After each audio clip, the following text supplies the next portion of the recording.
2007 के cricket world cup के final में अंधेरे में खेल जारी रखने पर आप और स्टीव बकनर तनकीद की जद में आए। 2007 वर्ल्ड कप का फाइनल आपके करियर पर कितना असरअंदाज हुआ? बिल्कुल जी, बड़ा टफ टाइम था हमारे लिए वो 3 माह। और मेरा बड़ा ज़बरदस्त मैच दिया था डिसीजन मेकिंग में, लेकिन ये कि वो मैं नए अंपायर्स को भी बताना चाहूँगा कि आपकी जो डिसीजन मेकिंग ऑन फील्ड होती है उसमें कोई गलती हुई तो लोग भूल जाते हैं, लेकिन जब प्लेइंग कंडीशन की गलती होती है ना तो फिर वो ज़िंदगी में कभी लोग नहीं भूलते। जैसे आपने 2007 का क्वेश्चन मुझसे आज आप कर रही हैं, तो ये क्वेश्चन चलता रहेगा मेरी लाइफ के साथ। तो हालांकि प्लेइंग कंडीशन का मुझे पता था, जो असद रूप से मेरी डिस्कशन भी हुई थी, जो अल्लाह को प्यारे हो गए हमारे अंपायर, कि यार अगर 20 ओवर हो गए तो हम मैच को कंटिन्यू करेंगे, मैच वहीं ख़त्म हो जाएगा। तो वो मैंने और स्टीव बकनर ने डिस्कस भी किया। 20 ओवर हो गए, अब जो है कि हम जहाँ भी मैच ख़त्म होगा वो वहाँ जो है रिज़ल्ट हो जाएगा। लेकिन जब वो 20 ओवर हो गए, वहाँ आउट हुआ और बाहर से मैसेज आया कि ये आज 3 ओवर नहीं हुए तो कल आपको आना पड़ेगा। तो फिर हमने 3 ओवर करा दिए, लेकिन वो हम सबसे गलती थी। हालांकि हमें पता था प्लेइंग कंडीशन का, लेकिन हमसे गलती हो गई। तो मैसेज बाहर से आया था टीवी अंपायर की तरफ से। तो वो टाइम बड़ा टफ था हमारे पर। आईसीसी का फ़ोन आया कि आपको हम निकाल भी सकते हैं, लेकिन आप इतने अच्छे ऑफिशियल्स हैं सारे, हम आपको निकाल नहीं सकते। लेकिन उसके बाद उन्होंने हमें जो नेक्स्ट T20 वर्ल्ड कप था उसमें हमें सेलेक्ट कर दिया। तो बड़ा टफ टाइम था वो। जिस तरह बाकी दुनिया में एम्पायर्स कहते हैं कि पाक भारत मुकाबलों में एम्पायरिंग करना मुश्किल होती है, आपको किन दो ममालिक के दरमियान मैच में एम्पायरिंग करना मुश्किल लगता है? देखिए जी, मैंने एशेज के माशाल्लाह सबसे ज़्यादा मैचेस किए, इंग्लैंड ऑस्ट्रेलिया के सबसे मैचेस किए, और इंडिया के मैंने मैचेस किए। और मेरे भी जो मैं समझता हूँ टफ टाइम था ना किसी भी अंपायर के लिए, जब आप होम कंट्री का मैच कर रहे हो, जब पाकिस्तान का बांग्लादेश से भी मैच हो रहा हो, मेरे लिए वो टफ है कि कोई डिसीजन पाकिस्तान के हक में ना चला जाए, उनके अगेंस्ट ना चला जाए। तो सारी चीज़ें देखनी पड़ती है। मैं समझा होम अंपायर्स के लिए, जो कि हमारे जो साबिक़ कप्तान थे, उन्होंने कहा जी होम अंपायर्स नहीं होने चाहिए, न्यूट्रल अंपायर होने चाहिए। तो उसमें मैं समझता हूँ उनका बड़ा अच्छा डिसीजन था कि हम जो होम अंपायर पे ज़्यादा प्रेशर होता है। फील्ड में किस कप्तान ने हमेशा आपसे ताउन किया और कौन सा कैप्टन हमेशा आपके फैसलों पर उलझता था? मेरा ख्याल जितना मेरा अंपायरिंग कैरियर में पाकिस्तान के मैचेस बड़े कम किए हैं, लेकिन पाकिस्तानी जो कैप्टन्स हैं सारे बड़े सपोर्टिव, बड़ी रिस्पेक्ट करते हैं। और बाकी सारे आप अच्छा परफॉर्म करें तो डेफिनेटली प्लेयर से आपको रिस्पेक्ट मिलती है। कुछ लोग होते हैं, कुछ ऐसे होते हैं ना, जो आपके हर फैसले पे वो तनकीद करते हैं बिला वजह। नहीं, अब तो मेरे ख्याल मैच रेफरी आ गए हैं, अब तनकीद आप नहीं कर सकते। अगर आप तनकीद करेंगे आपको जुर्माना हो जाएगा। तो मैच रेफरीज के आने से बड़ा फ़र्क पड़ा है। तो ऑस्ट्रेलियन काफ़ी सख्त थे, लेकिन अब मेरा काफ़ी वो बेहतर हो गए हैं। कि पहले काफ़ी वो बहस करते थे, लेकिन अब उसमें काफ़ी बेहतरी आ गई। तो मेरे ख्याल बाकी आप अच्छा परफॉर्म करेंगे तो प्लेयर आपकी रिस्पेक्ट करते हैं। बाज़ बॉलर्स गैर ज़रूरी अपील्स भी करते हैं।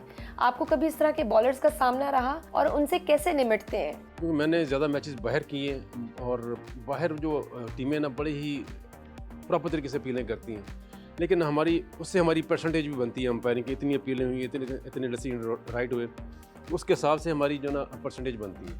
लेकिन ये मैं समझता हूँ एशियन जो टीमें हैं को अननेसेसरी अपील्स होती हैं, उसमें अंपायर्स का फ़ायदा तो होता है, लेकिन ज़्यादा जो है कि टीमें, मैं नाम तो नहीं लूँगा, लेकिन एशियन टीमें ज़्यादा अपील करती हैं, जो कि गैर ज़रूरी होती अपील है। आउट देने पर खिलाड़ी गुस्से का इज़हार भी करते हैं। कभी ऐसा भी हुआ कि किसी खिलाड़ी के साथ दोस्ती थी और उसको आउट दिया तो वो नाराज़ हो गया? देखिए जी, मेरा ख्याल है जब आप अंपायरिंग कर रहे हो ना, तो उस वक्त ये कि आप कोई भी जो क्रिकेटर खासकर दो आपका दोस्त नहीं होता, उस वक्त आप भी जो बेस्ट तरीके से आप कर रहे होते हैं अंपायरिंग। लेकिन ये मैं समझता हूँ कि क्रिकेटर्स को जो है, ख़ासकर अंपायर्स को क्रिकेटर से अवेयर रहना चाहिए, डिस्टेंस रहना चाहिए। कि जब आप उनको गलत आउट दे देंगे तो कोई दोस्ती या जो आपका अच्छा रिलेशनशिप है वो कभी भी उसमें ना अपनी आंखें फेर लेंगे।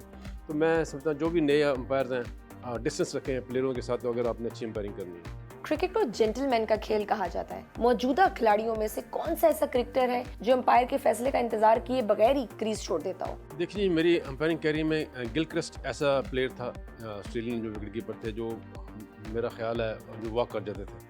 बाकी लारा ने भी काफ़ी इसको किया, लेकिन जब कुछ अंपायर ने उनको गलत आउट दिया तो फिर वो स्टे करना शुरू हो गए। तो मेरी नज़र में गिलक्रिस्ट ऐसा प्लेयर था दुनिया का, जो कि जब आउट होता तो वो वॉक कर जाता। मौजूदा खिलाड़ियों में से कोई ऐसा है? नहीं जी, मेरा नहीं ख्याल। हर बंदा कोई चांस लेता है। इस वक्त जितने भी खिलाड़ी हैं, मेरा नहीं ख्याल जिस तरह गिलक्रिस्ट वॉक करता था इस तरह कोई खिलाड़ी वॉक नहीं करता। अंपायर्स कॉल एक रूल है जिसकी वजह से पाकिस्तान जनूबी अफ्रीका से मैच हार गया। ये रूल है क्या और इसको क्या होना चाहिए? जी, अंपायर्स कॉल जो है ना, ये सिर्फ एलबीडब्ल्यू में इस्तेमाल होती है। उसमें ये कि कहाँ बैट्समैन को बैटर आजकल यूज़ करते हैं, कहाँ बैटर को बॉल लगी उसके पैड पे और कहाँ विकेटों को हिट की, तो वहाँ ये है कि 50% से ज़्यादा अगर इम्पैक्ट होता है तो वो उस पर अंपायर्स कॉल लिख के आ जाता है। इसी तरह विकेटों को जब हिट करती है बॉल 50% से कम जब लगेगी तो अंपायर्स कॉल आ जाएगी। तो ये डिसीजन जो है ना, अंपायर के हक में होता है, चाहे अंपायर ने टीम के अगेंस्ट दिया है या टीम के हक में दिया किसी के, लेकिन ये अंपायर का डिसीजन करेक्ट तस्लीम किया जाता है। लेकिन मैं ये समझता हूँ कि अंपायर्स कॉल को निकाल के सिर्फ हिटिंग का इम्पैक्ट इन लाइन होना चाहिए, हिटिंग द स्टम्प होना चाहिए, ताकि जो कि अंपायर कंट्रोवर्सी में आ जाते हैं कि यार इतनी हमारे अंपायर्स कॉल हमारे खिलाफ गई, इतनी इनके हक में गई, तो इससे वो बच जाएंगे अंपायर्स। जहाँ भी बॉल हिटिंग कर रही है स्टम्प्स को, वहाँ हिटिंग आना चाहिए, अंपायर्स कॉल नहीं आना चाहिए। बिल्कुल, और उसमें बाइसनेस भी वो फिर ऐड कर देते हैं ना कि ये 22 हो गया अंपायर। बिल्कुल बिल्कुल ऐसा ही है जी। आईसीसी के एलीट पैनल और इंटरनेशनल अंपायरिंग पैनल में क्या फ़र्क है?